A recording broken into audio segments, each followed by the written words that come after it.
Dr. Grant Patrick. The Redheads, Unforgettable Grandpa's Fairy Tales. Chapter 9. The Redheads and the Dragon's Dilemma. In the heart of summer, the enchanted forest usually thrived with life, trees whispering ancient secrets, creatures engaging in playful antics, and the air humming with magic. But one fateful morning, a dense, acrid smoke blanketed the canopy, muting their vibrant greens to ashen greys. The Redheads, guardians of this mystical realm, awoke to the unsettling scent of burning wood and the distant, ominous glow of uncontrolled flames. Panic fluttered through the treetops as birds took chaotic flight, and the usual chorus of the forest fell into an eerie silence. Liam, the de facto leader of the Redheads, rubbed his eyes and muttered, "I knew I shouldn't have trusted that owl's weather forecast." Dara, ever the quick-witted, quipped, "Maybe it's just dragon's breath morning, extra smoky." "Let's hope not," Liam replied, though his gut told him otherwise. The Redheads convened beneath the ancient whispering oak, its leaves now tinged with the scent of ash. This tree, with its gnarled branches and deep-rooted wisdom, had long been their meeting spot, its presence a comforting constant amidst the unfolding crisis. Liam addressed the group, trying to project confidence. "All right, team.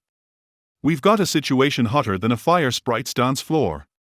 Scouts, report."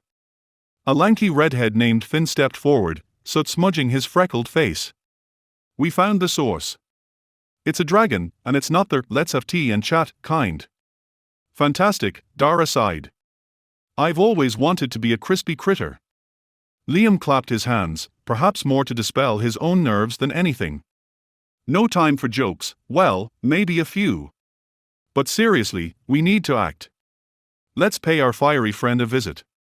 As they prepared for the journey, the Redheads gathered their tools, enchanted water flasks, protective cloaks woven with spells, and a map of the forest's ancient pathways. The air was thick with anticipation and the lingering scent of smoke. The path to the dragon's lair was treacherous, winding through dense underbrush and across bubbling streams that hissed as stray embers touched their surfaces.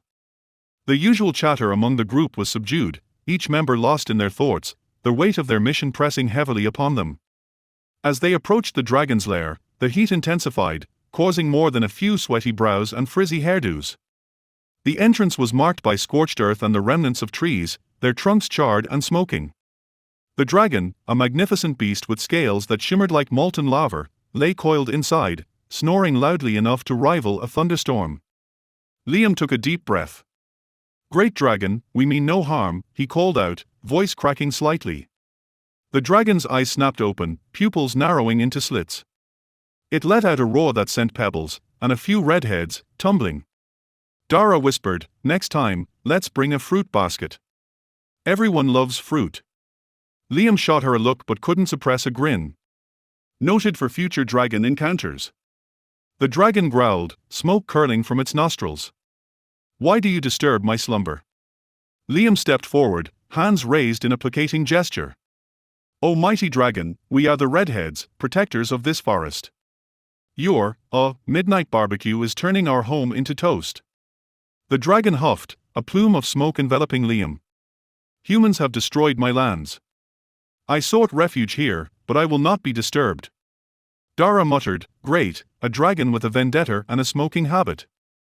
Liam ignored her. "We understand your anger.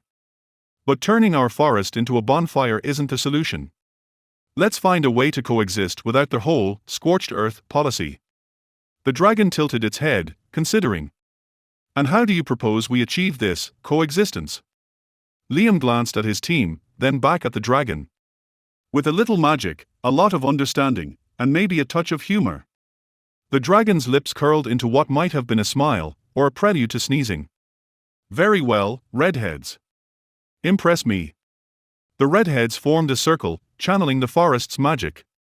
A soft, golden light enveloped the dragon, who watched with a mix of curiosity and skepticism. As the spell took effect, the dragon's massive form began to shrink, scales softening into smooth, emerald skin.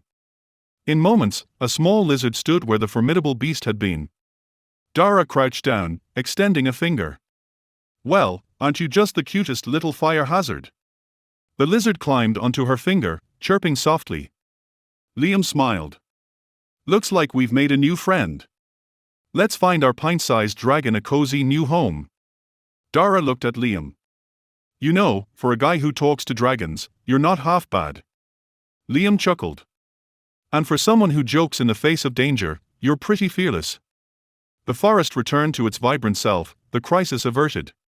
The Redheads had not only saved their home but had also learned that even the fiercest challenges could be met with courage, magic, and a good sense of humor. And so, the tale of the Redheads paused, awaiting its next chapter. The boy giggled as he imagined the little lizard scampering around, pretending to be a fearsome dragon. Grandpa, do you think it really turned into a dragon like that? He asked, eyes wide with wonder. Grandpa chuckled, his eyes twinkling with mischief. Well, sometimes, even the smallest creatures can surprise you, he said, giving the boy a wink. The boy nodded thoughtfully, his imagination running wild. As the evening settled in, they sat together in comfortable silence, the bond of their shared story lingering in the air like a magic of its own.